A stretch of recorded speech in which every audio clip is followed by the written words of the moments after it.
morning. Today is Thursday, April 9th. It's also National Name Yourself Day, so you can change your name to Dr. Shrimp Puerto Rico. Now for some more announcements.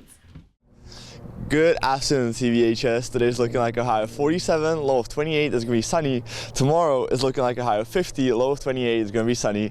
Keep us outside, bugs. What time, JFK? Oh! Hello? Kimmy, no cell phones in the diner. This morning, a modern twist on an age-old problem. We're on our way to a speakeasy where phones are not allowed. From Arizona, They have a wall full of lockers for your phone. to Charlotte, They give you these little pouches that you have to put your phone in. more people locking away their phones to enjoy a night of fun. A growing number of phone-free bars and restaurants are now open in nearly a dozen states, Axios reports, including Washington, D.C., Texas, and here at Antagonist Coffee and Cocktails in North Carolina. What do you hope patrons walk away feeling? Connected. Guests lock their phones in a pouch that they can carry with them and can only unlock if they step outside. Servers are also tech-free, taking orders by hand. Instead of scrolling, there are games and conversation cards. I just wanted to create a space where people could actually connect with each other, sit across from someone, and be in an intimate group with other people. More than half of Gen Z and millennials intentionally disconnect from devices, surveys show. About 40% of Gen X and almost a third of baby boomers, too.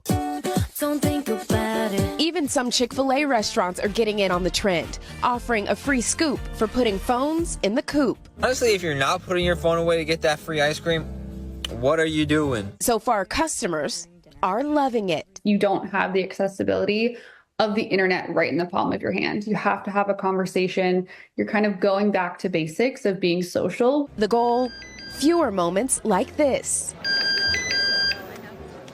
I'm sorry, Dad, I have to take this. And more memories like these, swapping Snapchat for a snapshot. You're not getting a social media post out of it, but you are getting this Polaroid. Yeah. What does that mean? It's nice. It's almost like having a tangible memory versus taking a picture on my phone that's just going to live with 1,000 more photos. And guys, I am loving this concept. Although I do eat with my eyes, I like to see the food. And oh my God, my food has just arrived. Thank you so much. And I will say, while the Breakfast Club here in Houston does allow phones, I am going to put my phone to the side so I can be fully present with this plate of chicken and waffles. Yeah, just with your network live shot. That's delicious. Well I mean, I think how good that breakfast looks is the real story here. Well done, Breakfast Put my phone Club. away for that. What do you think about it? Would you do it? Yeah. I like it. I do like it too. We used to have a thing on the road when, like, I was a traveling correspondent. We would all have dinner on the road, and we would put our Blackberries in the middle of the table, and That's whoever reached for it first had to pay the bill. Oh, that's a good idea. And that really worked. I would leave my BlackBerry at the restaurant if that were the case. Yeah. What do you think, Al? I think it's a great idea. I violate it a lot, and Deborah's very much about, well, put them away. Yeah, put we them do away. that. Yeah. He's so much nicer. Yeah. Well, it's going to be hard not to take pictures of food. I like that. No, we Polaroid. know you do. Hey, thanks for watching. And don't forget, you can catch the Today Show every morning on NBC or take Today when you're on the go. Just follow the Today podcast on Apple Podcasts, Spotify, or wherever you listen. Graduating seniors, it's that time of year that we ask you to complete your senior survey. Please respond to the following questions, responding only to the items that apply to you. Every senior must submit this form regardless of future plans. It is important to note that final transcripts are prepared and mailed based on the information provided here. The link to the senior survey is on Schoology. Please see Mrs. McDaniel in the guidance office if you have any questions. The survey needs to be completed by May 15th. Reminder to not forget to choose your school store items by Tuesday at 2:30 p.m. each week, so they'll be ready for pickup during lunches every Thursday. Grab your favorite snack, school gear, or prize before they're gone. Now over to Today in History.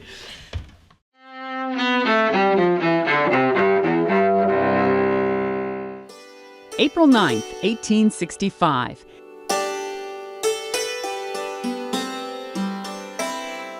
The American Civil War effectively ends after 4 years and more than 500,000 deaths. Confederate General Robert E. Lee surrenders his forces to Union General Ulysses S. Grant at Appomattox Courthouse, Virginia. 2003. Iraqis celebrate the collapse of Saddam Hussein's regime in the capital, Baghdad. They topple a statue of their longtime dictator just weeks after the U.S.-led invasion of Iraq. 1959. NASA announces the first 7 astronauts for America's space program, a group dubbed the Mercury 7. 1939.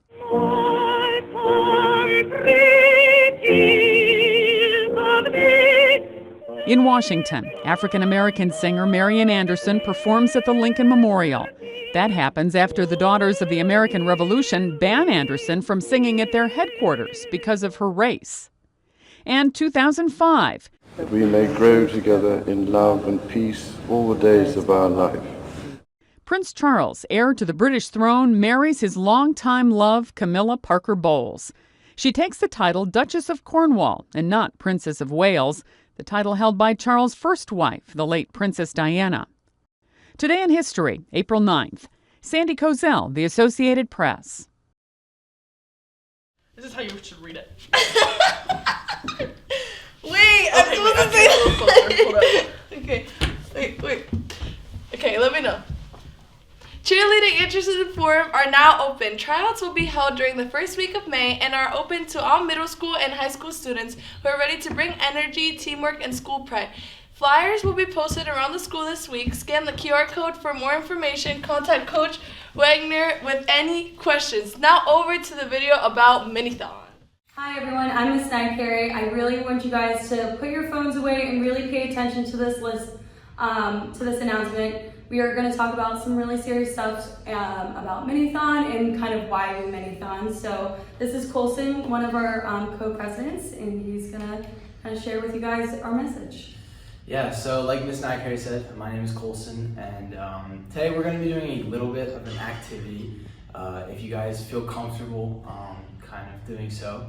So what I want you guys all to do right now, if everyone can just pay attention real quick. So, first of all, I want you guys to raise your hand if you have a grandparent, a sibling, or a close family member that has had or has cancer. And now, I want you guys to also raise your hand if you've had a friend or distant relative or someone you know that has had cancer. Now, look around the room a little bit. The likelihood is that most people in the room have their hands raised. The tough truth that we really have to realize is that cancer isn't just something that affects a small population of people. It's something that affects a lot of people. And the thing is, it's not something that's just a little problem that certain people deal with. It's a problem that we all deal with, and we all have to work together to deal with. And so that is why Minithon is a powerful thing. If you guys don't know what Minithon is, Penn State Thon is a big thing that goes on at Penn State every year to raise money for childhood cancer. And a way that we can do that here at CV is through Minithon. And Miss Carey is going to explain that a little bit more. So Minithon is going to be April 24th from 6 p.m. to 6 a.m. You will enter through the rail lobby entrance.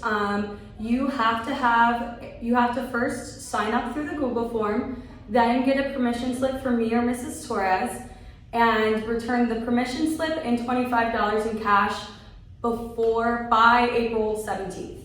We are not accepting any other permission slips after April 17th, so you need your permission slip and money at that time. Also, why we put our 4 diamonds up is all of the money we raise goes to 4 diamonds, which impacts Penn State Children's Hospital.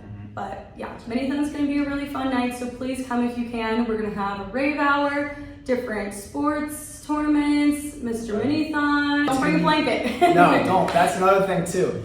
Actually, at Penn State's Thon, nobody is allowed to sit down the entire time. Now, we're not going to take it quite that seriously, but there are going to be periods where everyone is standing up, and that's a thing to show, how tired the people go through cancer are, and the amount of hard work that they honestly have to put in themselves to just feel healthy and alive. So it's supposed to kind of be a call going through a challenge, because whatever pain you might be feeling in your feet for those 12 hours is nothing compared to what these families have to go through, and the day in, day out of how cancer can really impact and change your life. And so Four Diamonds is just a really great cause, and we just want as many people to come to Marathon. So sign up. You can get your t-shirts at lunches. We will also have NHS members at lunches, so you can sign up that way too, and pick up your t-shirts then. And yeah, I think that's everything. If you guys have any more questions about what Minithon is, or any anything extra in addition to that, don't reach out to us. Don't come during class, but email me, Reach out talk to me, Gary. find me whenever you can, or Mrs. Torres, or even Colson, or some of our other NHS members. We'll all be happy to explain. And there will be whatever people you at know lunch that can about. answer your questions as well. Yeah.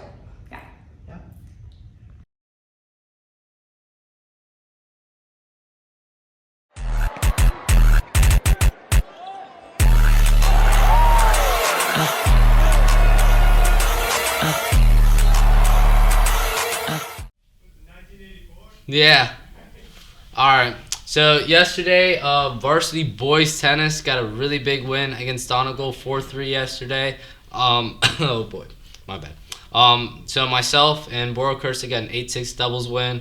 Boro won in 2 sets, both in tie breaks. I won 7-5, 6-2, and Charles Nugent won, I believe, what was it? He lost 4-6 the first set. He won the second set 6-2, and he won the third set 11-9. So now it places us at number 2 in section 2, and we're tied with LS. So one more win against LS, and we will qualify for the LL tournament. And yeah, that's pretty much it. Varsity boys tennis is away to Ephrata at 4. JV and varsity boys volleyball are home against Lancaster Mennonite. JV at 6 and varsity at 7:30. Now we're talking back to the anchors. That's all the announcements we have for you today. The quote of the day is, "Fear is the worst of it. That's the real enemy." On behalf of WCVH, this is Emma. Alongside Curly, have a thorny Thursday. He was covered in leather and gold, 21 years old. I lost her in the cold. It's unfair, she's out there somewhere, somewhere in Brooklyn. She's somewhere in Brooklyn. On the street, kicking right.